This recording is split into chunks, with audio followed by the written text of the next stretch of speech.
Back again with another banger. Another car banger, literally. Another car banger.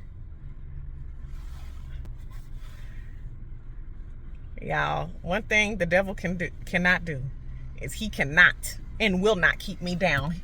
I will use everything for God's glory. You too, hun. I will use everything. Listen, God wastes nothing that you go through. God wastes nothing that you go through. Okay? I know a lot of y'all is probably like, I cannot believe what I'm seeing. I can't believe Miss Jones. She always used to come to school looking so perfect, looking fly and this and that. This is why there's a saying that says, seeing is not always believing. There is a lot more than what meets the eye. I hope I'm saying that right? You guys know how adults are always saying, stay out of grown folks' business. Well, this is not the case. I'm allowing you guys to be in my business because I've been hiding this secret for long enough. But God had other plans, right? And so he's using it for his glory. What led to this very moment right here, right? And it's going to be multiple videos because I'm not going to be able to condense my life into a 15-minute video. It's just not going to happen. I was working at a job. It was a construction job. I'm not going to say the name, but I was making like almost $30. I would say I started at this construction job. Yes. Was it earlier? Early last year. So 2023. I officially started this construction job. I was working in dispatch. And so January 2023, we'll just say that. By June 2023, I was fired. And I was fired because of, it really doesn't matter. Matter of fact, I'm not even going to go into it because it just doesn't matter. I had just moved into this really nice apartment community.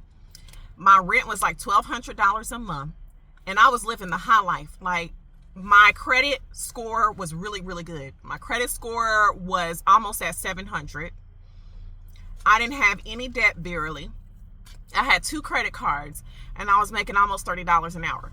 That's doing $30 an hour to a lot of y'all might not sound like a lot of money. But in 2023, up to now, you're doing pretty well for yourself if you're making $30 an hour and up, right? Long story short, they fired me.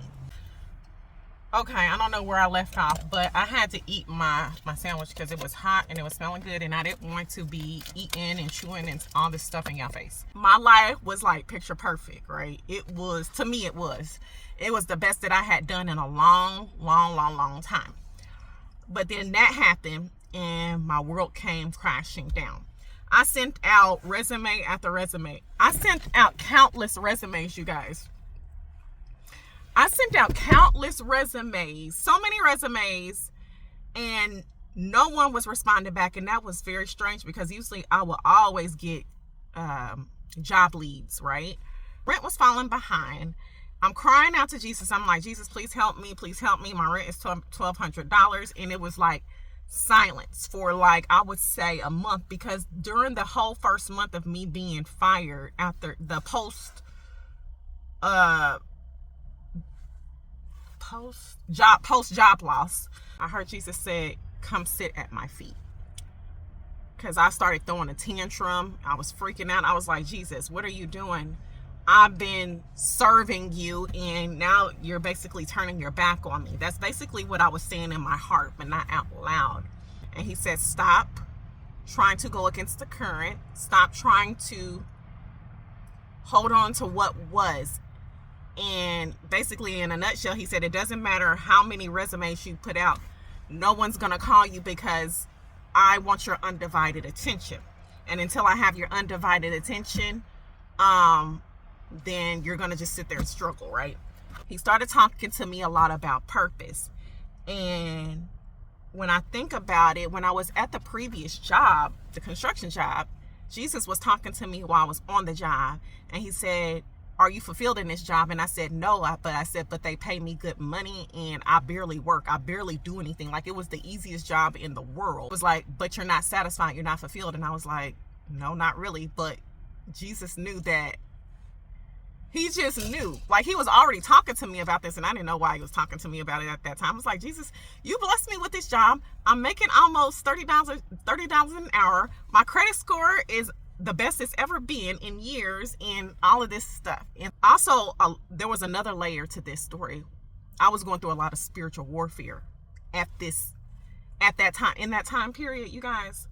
I was going through it. I don't think I really quite understand what I was going through. And I'm not going to tell you guys even, I'm just going to give you a surface level view. But I was being tortured. I was being tormented. And God was allowing it. And so I already felt some type of way towards God, because I was like, why are you allowing this? This is Matthew. I'm reading out of Matthew chapter 4, verse 18. One day, as Jesus was walking along the shore of the Sea of Galilee, he saw two brothers, Simon and Peter, and Andrew, throwing a net into the water, for they fished for a living. Jesus is telling about how these disciples, these guys that he turned into his disciples, what they were doing for a living before they started following Jesus. And so they were throwing their net into the water, for they fished for a living. That's how they made their money. Jesus called out to them, "Come, follow me, and I will show you how to fish for people." And they left their nets at once and followed him. A little farther up the shore, he saw two other brothers, James and John, sitting in a boat with their father, Zebedee, repairing their nets. And he called to them too.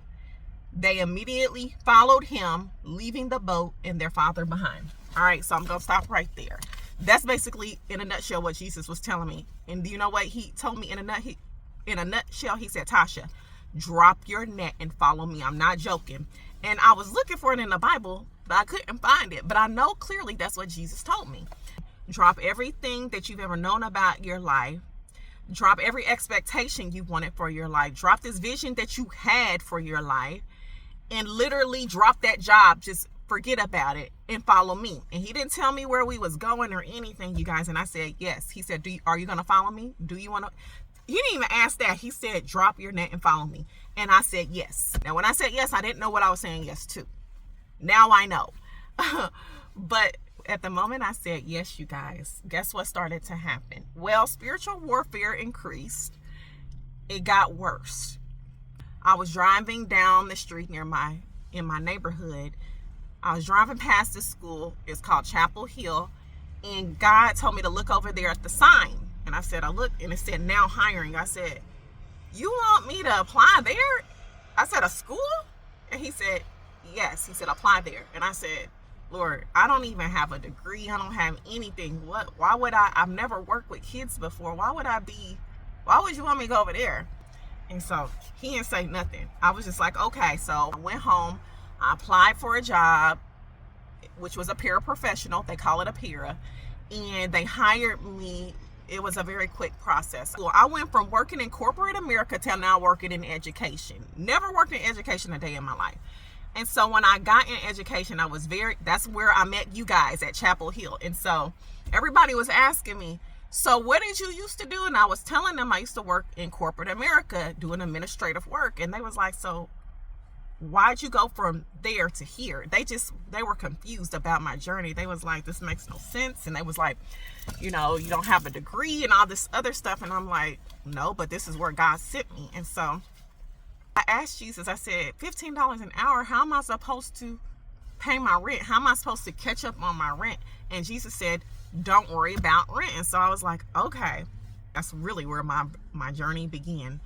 And so things began to unfold while I was at Chapel Hill. I noticed that God was telling me to be dedicated with the small task, this assignment that he was giving me, which was, to me, in my mind, it was a small task, but in God's mind, it was a big deal, right? And he wanted to see how serious I was going to take it. That's what I think. He wanted to see if I was going to be dedicated working for him. And so I was working with kids with special needs. I was working on the SPED team. And I was working with a really sweet girl. But God was like, Tasha, yes, that's great and fine and all that you're working with Emma, but it's not just about Emma. I'm going to be sending kids to you, girls, and I want you to pour into them. And I started saying, okay, I heard God clearly. He was telling me he was sending me girls, or he was going to put girls in my vicinity, teen girls, and he wanted me to pour into them. And I was like, okay. Now, I'm going to tell y'all now, I love the kids. I love it. The job, it wasn't the kids that bothered me. You know what bothered me when I was working at Chapel Hill at the school was the staff. I never had issue with the kids. Now, the kids, they did have their days where you know how it's middle school. Y'all remember how we were when we were in middle school. But when I tell you the staff at this school, Chapel Hill, they were looking down on me. They were looking down on me, and they were looking down on me because I didn't have a degree. And they were like, they just felt like I didn't belong there. And I was in agreement, because I was like, I know, I feel like I don't belong here either, but this is where God has sent me. And so I just stopped explaining my story to people because they didn't understand. They was like, why is she here?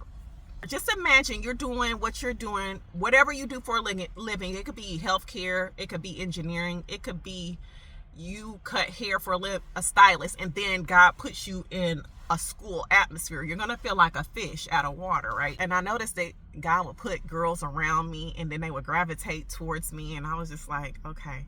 One video, so I'm gonna stop it, and I'm gonna take you to the next phase of what happened, okay? Because I don't want these videos to be too long. All right, so click on the next video. It'll be in, just look on my video list and you'll see it there. All right.